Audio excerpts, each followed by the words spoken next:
Samantala sa mga balitang tinututukan masusig investigasyon hinggil sa Serendra incident, ipinag-uutos na ng Pangulo. Report hinggil sa sumadsad na USS Guardian hawak na ng palasyo.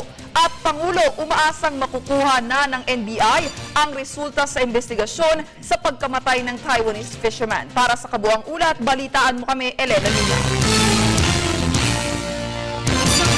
Investigasyon sa nangyaring pagsabog noong Biyernes sa 2 Serendra Condominium sa Taguig City ang direktiba ni Pangulong Aquino.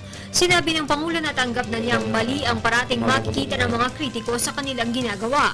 Ang mahalagaan niya, ang hinahabol nila ay tama.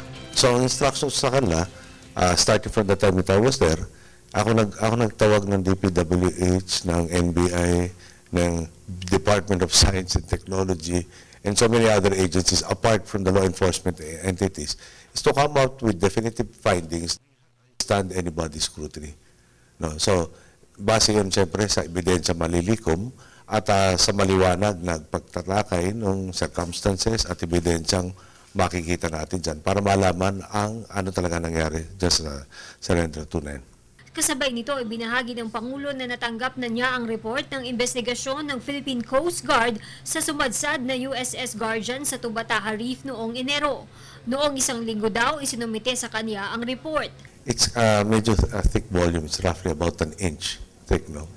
But in Guardian, I understand this is the findings of the American fact-finding mission, no?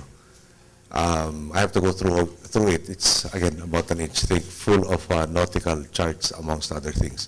Umaasa naman ang Pangulo na makukuha na rin ang report ng National Bureau of Investigation kaugnay ng pagkamatay ng Taiwanese fisherman sa Balintang Channel.